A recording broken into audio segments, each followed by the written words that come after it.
Hi, hello, good morning. ఏంటి, అవసరం గడిచిపోయింది అనుకుంటున్నారా? ఆకలి తీరిపోయింది అనుకుంటున్నారా? ఒక సంగతి తెలుసా?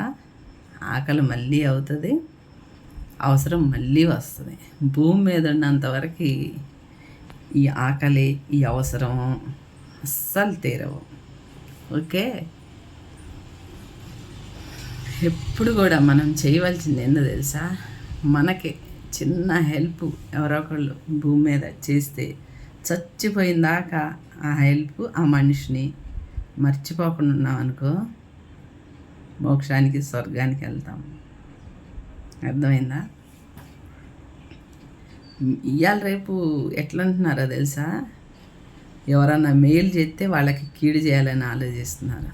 అదేంటో మరి, అదొక విచిత్రం. మనం మేలు చేయకపోతే చేయకపోయాం, కానీ కీడు చేయకూడదు. కానీ అందరు హెల్ప్లు తీసుకొని ఒడ్డెక్కి నుంచొని నాకేంటి, నేనేంటి, నాకెవరు అవసరం లేదు, నాకెవరు ఏం చేయలేదు, నాకెవరితో పని లేదని గర్వంగా మాట్లాడితే దేవుడు అసలు చూస్తా ఊరుకోడు.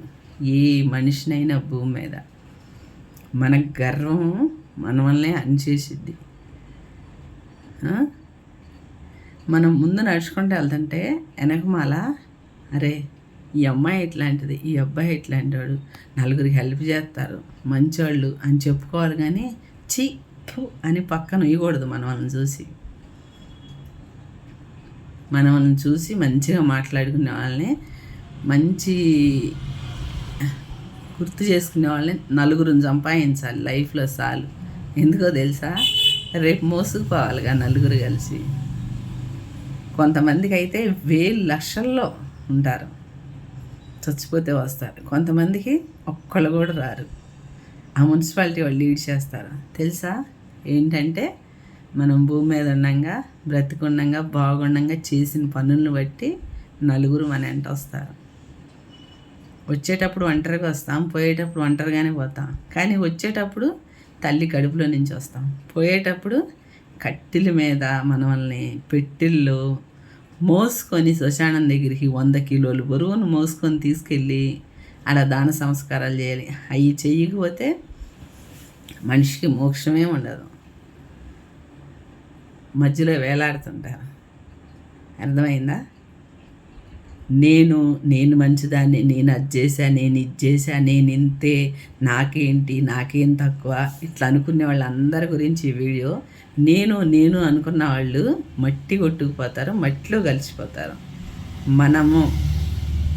మనకు కుటుంబ సభ్యులు లేకపోయినా సరే, ఫ్యామిలీ లేకపోయినా సరే, బంధువులు లేకపోయినా సరే, ఎవ్వరు మన ఎదురుగా, ఎక్కడికి వెళ్తే ఎవ్వరు మన ఎదురుగా ఉంటారో వాళ్ళే మనోళ్ళు. వాళ్ళతోనే కలిసి ఉండాలి. నోరు మంచిదైతే ఊరు మంచిదైద్దని మా నాన్న చెప్పేవాడు. అట్లాగే ఎక్కడికి వెళ్ళినా సరే మనం వాళ్ళతో ఖచ్చితంగా కలిసి ఉండాలి. ఎందుకంటే వచ్చేటప్పుడు ఒంటరిగా వచ్చాం, పోయేటప్పుడు ఒంటరిగా పోము. ఇది గుర్తుపెట్టుకొని మనం ప్రవర్తిస్తే బాగుంటుంది. నేను అని గర్వపడితే ఏం జరుగుతుందో, ఏం జరిగిందో అందరికీ తెలుసు. అందుకని ఒళ్ళు అన్నీ దగ్గర పెట్టుకొని, నోరు కంట్రోల్లో పెట్టుకొని బ్రతికితే చాలా బాగుంటుంది. అవసరం గడిపిన వాళ్ళని తిరిగి అంటే, వాళ్ళు బాధపడితే తీరని నీకు దుఃఖం ఎదురయ్యిద్ది, తీరని అకసాట్లు పడాల్సి వచ్చింది ఎవరికైనా. కానీ ఇది మనసులో గుర్తుపెట్టుకోండి.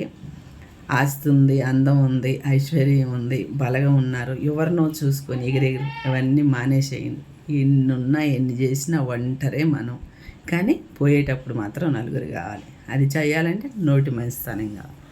Okay, bye.